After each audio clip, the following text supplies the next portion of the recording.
Hey everyone, welcome to the ToddTalk Leadership Podcast. I'm Todd Marshall Hearnsberger, host of this podcast, and today it's just going to be me talking with you. There are no guests, no notes, just my story, and it's a real story that got me to where I am now and why I'm so passionate about what I do in the world of leadership.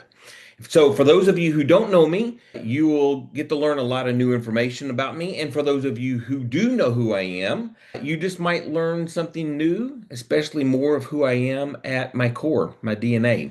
So, to know me is to know more about my story. And my story of leading others goes all the way back whenever I was 19 years old. And as you can tell by looking at my gray hair, I've been around the block a few times, leading all kinds of people in ministry, in the corporate settings. I've led small volunteer crews of people to larger paid staff teams. And most of my working career was spent in pastoral ministry, wearing just about every pastoral hat you can think of. And when we talk about leading volunteers, we have to lead them differently than we do paid staff. They don't stick around because you pay them or because you are the boss. They stick around because they buy into the mission. And that means you have to lead in a way that earns their trust.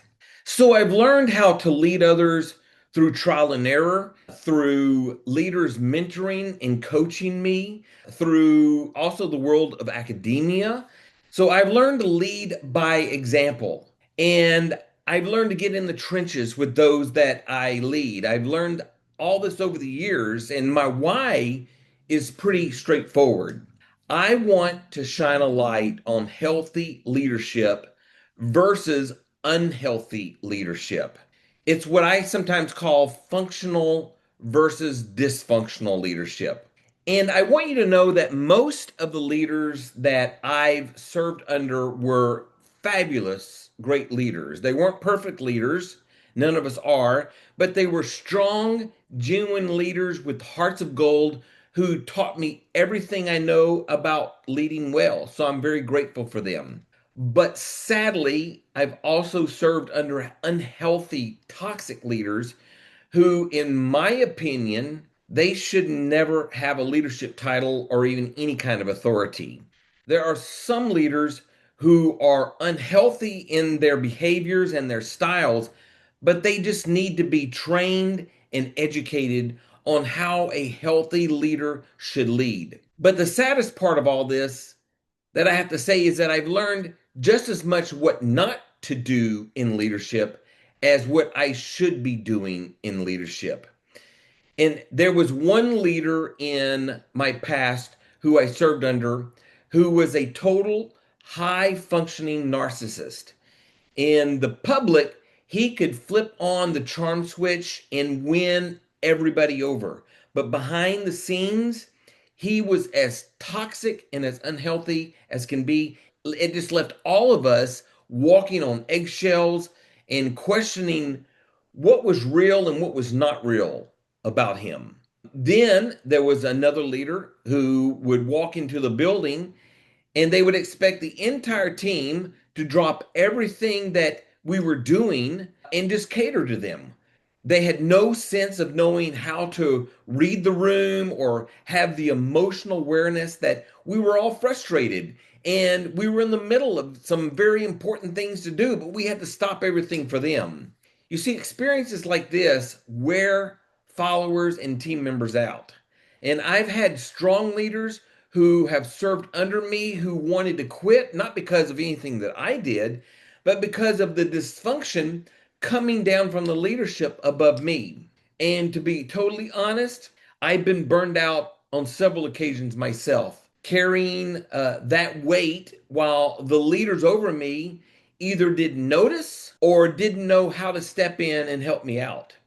One of the hardest hits that I took was when I worked for a Christian organization that I truly loved working for. Then all of a sudden, it all came to a sudden stop when the top leader got tangled up in a scandal and it made national news. Suddenly, a whole bunch of us were laid off because of this one leader's unhealthy choices that he made. And so, this is how dysfunctional, unhealthy leadership spreads. And to add salt to the wound, all of these stories I just mentioned to you, yep, they were all in Christian organizations. If there is any group of people that should exemplify the strongest, healthy leadership, it should be the Christian community. But unfortunately, there's as much dysfunction in Christian leadership today as there is in the secular world of leadership. So there's a significant problem here when the Christian community is as unhealthy as the world's. And that's why my passion is to shine a spotlight on this topic and to bring a solution to the best of my ability. You see, these stories that I just told you about are battle wounds. They're scars that will never disappear, even though that they may have healed. But those battle scars are why I wrote my very first book called The Dysfunctional Leader, The Pathology of Flawed Leadership. And I wanted to call out those negative behaviors or leadership traits, those patterns, so that we can spot them early on. And now I'm deep into my second book, and I'm calling it The Functional Leader, Foundational Principles that Every Leader Must Master. And because naming the problem isn't enough, we have to have a solution to the problem. And that's my goal. That's my purpose. My passion in this area inspired me to earn an MBA degree. And now I'm proud to say I'm at the tail end of earning a doctorate degree in organizational leadership.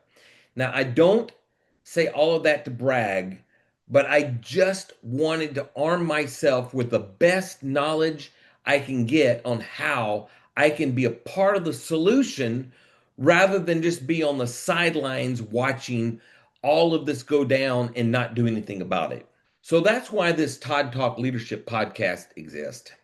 I want to talk openly about this topic and bring on healthy leaders as guests and give leaders real tools so they can lead better in leading their teams. So, functional leadership puts people first. They lead from the trenches. They build trust with others. They coach and mentor their teams, while dysfunctional leaders do the complete opposite. They put themselves first. They don't get down and dirty with their team in the trenches, and they don't build trust. So I have a question for all of you. As a Christian leader, are you considered a healthy, functional leader? And also, what kind of leader would your team say about your leadership?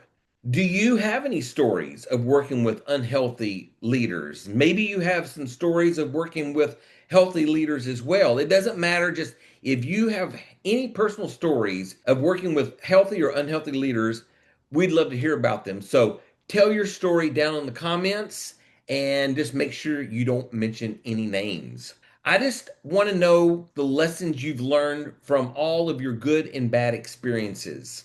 So thanks for hanging out with me today. If you're a Christian leader and all of this hits home for you, I want you to head over to my website, which is leadwellsolutions.us. And there are resources on there and information on how you can be a better leader. So go out there and lead well.